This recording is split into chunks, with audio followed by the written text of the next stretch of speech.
사랑을 축복합니다. 4월 5일 화요일 말씀으로 여는 하루 함께 하도록 하겠습니다.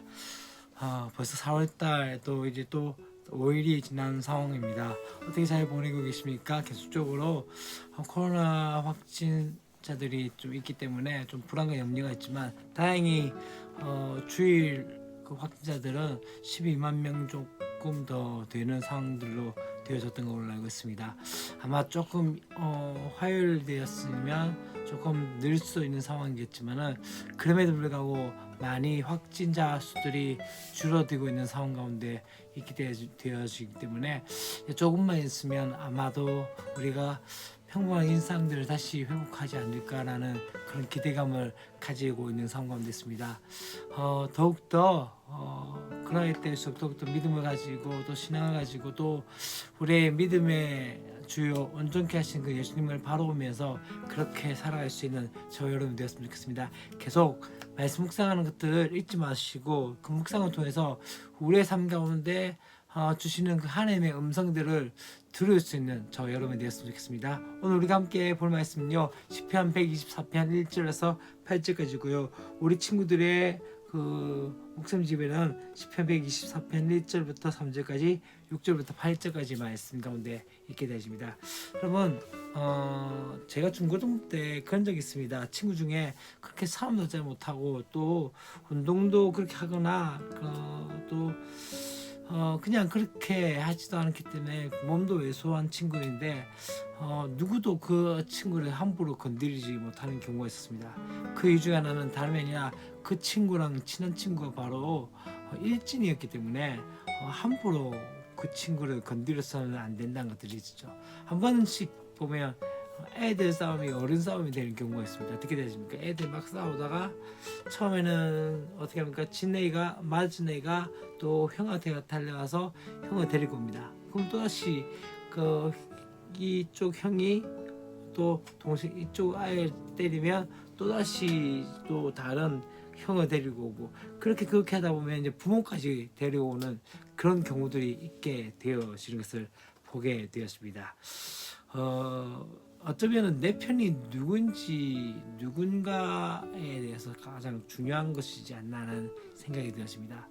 내 힘으로 안 될 때 그때 그렇게 내 편이 되는 사람들에게 그 도움을 요청하면 되기 때문입니다. 어쩌면 이것은요 오늘 우리가 볼 말씀 가운데도 필요한 말씀이 아닌가 하는 생각이 들었습니다. 사실 오늘 시편 기자는 하나의 무서운 가정을 들게 됩니다. 어떤 것일까요? 바로 여호와께서 우리 편에 계시지 아니하셨더라면이라는 것입니다. 곧 하나님께서 내 편이 안 되었으면 어떻게 되었을까입니다. 그 가정이 무섭고도 두렵기 때문에 절대로 없다고 믿기 때문에 두 번이나 강조하는 것을 보게 되시죠. 그래서 이 첫 번째 3절에서 5절까지 말씀 가운데 어떻게 이야기를 합니까? 바로 그 두 가지 비유를 통해서 그런 가정의 결과에 대해서 이야기하는데 첫 번째 이야기는 무엇입니까? 3절에서 그들의 노려움이 우리에게 맹렬하여 우리를 산채로 삼켰을 것이다 라고 말씀합니다. 이 앞부분에 직역을 하면 이렇습니다. 어떻게 되어졌다면요, 우리를 거스려 그들의 화가 불타올 때라는 의미여서 대적의 공격의 기세가 불같이 일어나는 것을 보게 되죠. 불의 화력이 너무 크기 때문에 어떻습니까? 이 불이 마치 이스라엘 백성들을 산채로 통째로 삼켜 버렸을 거라는 것을 이야기합니다. 얼마 전에 울진에 산불이 난 적 있지 않습니까? 그런 상황이죠. 아무리 노력해도 꺼지지 않고 그 산불이 어떻습니까? 산 전체를 삼켜버리고 또다시 다른 산까지 넘어갈 수 있는, 그래서 어떠합니까? 그렇게까지 무섭게 달려야 되는 것이죠. 두 번째는 어떤 것입니까? 5절과 6과 4절과 5절 말씀 가운데 창고란 물과 같이 마치 대적들에게 휩쓸려 내려가고 떠내갔을 거라고 말씀하고 있는 거죠. 여기서 물에 대한 표현이 세 가지가 나옵니다. 물들, 시내, 넘치는 물, 이렇게 이야기하면서 불보다 좀 더 강한 강도를 높여지게 보게 되십니다. 이 물이 어떤 물입니까? 잔잔한 물이 아니라 홍수와 쓰나미처럼 범람하고 파도치고 솟구치는 물인 것이죠. 4절과 5절에서 반복되어지는 이 우리 영혼을 삼켰을 것이라고 얘기하는 이 표현을 지각하면 물이 우리의 영혼 위로 갔을 것이다. 다시 말하면 무엇입니까? 완전히 물에 빠져서 완전한 멸망을 당했을 거라고 이야기를 한 거죠.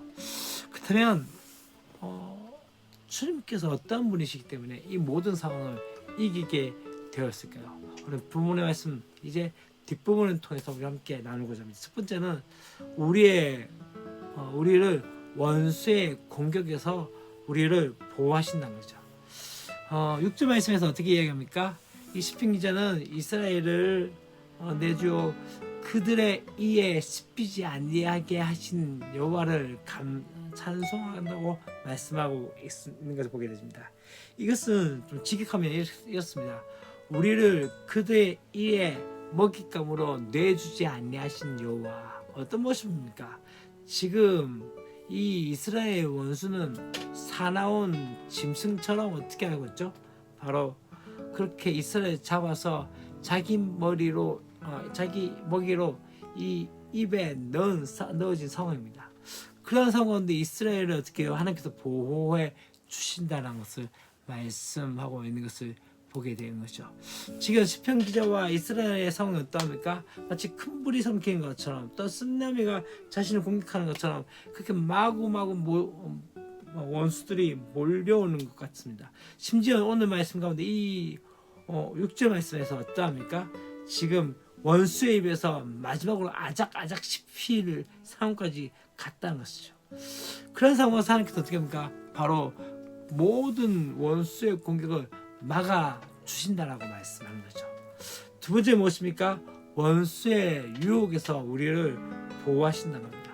7절 말씀에서 이스라엘 모습 마치 사냥꾼의 사냥감인 새와 같았다라고 얘기했지만 하나님께서 이들을 어떻게 해요? 사냥꾼의 올무에서 건지셨다고 얘기합니다. 여기서 사냥꾼이라는 단어는요, 덫을 이용해서 새나 짐승을 잡는 그런 사람들을 이야기하고 있고, 올무는 무엇입니까? 새 등을 잡는 그런 덫입니다. 사냥꾼이 어떠합니까? 바로 새나 또 다른 짐승을 잡겠다는 그런 분명한 목적을 지닌답니다. 대부분 이런 덫이나 얼감이는 새가 자주 다니는 그런 곳에 구덩이를 파거나 또한 어쩌니까 가지로 덮는 등으로 속임수 써서 설치되는 거죠. 어쩌면 이것은 우리 삶 가운데 마치 사탄 원수마귀가 우리를 넘어뜨리려고 만들어낸 유혹과 같지 않을까요? 사탄의 목적은 무엇입니까? 바로 우리를 어떻게 해요?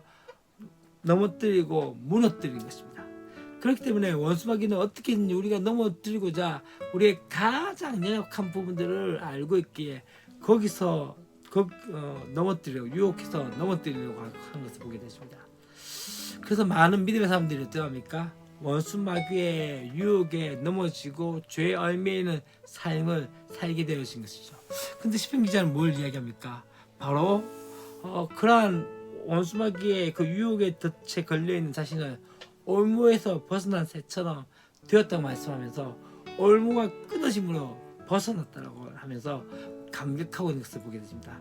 바로 우리에게 자유가 주어진 것이죠. 바로 주님께서 우리에게 자유를 주시고 해방을 주셨다는 것을 말씀하고 있는 것을 보게 되었습니다. 이제 세 번째 뭘 이야기하냐면요, 바로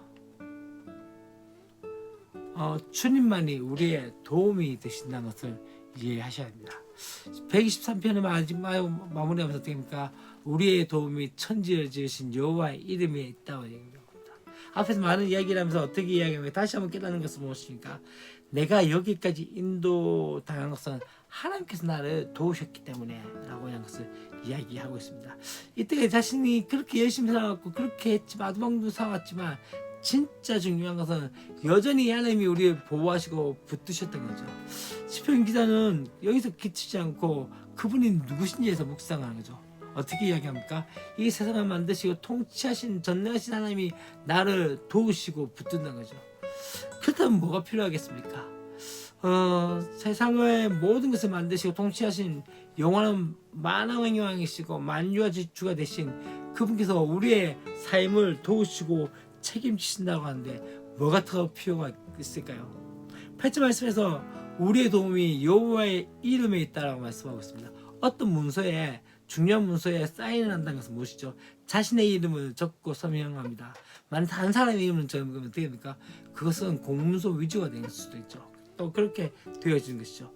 그렇다면 무엇을 의미합니까? 바로 그 문서에 내 이름을 적었다는 건 무엇입니까?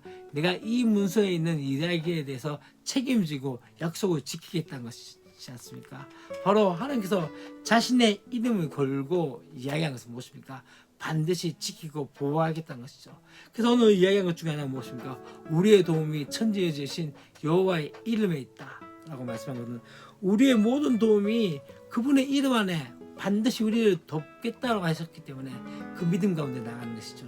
그 믿음 가운데 살아가는 저와 여러분 되었으면 좋겠습니다. 내일도 우리 기쁜 마음과 함께 뵙도록 하겠습니다. 안녕.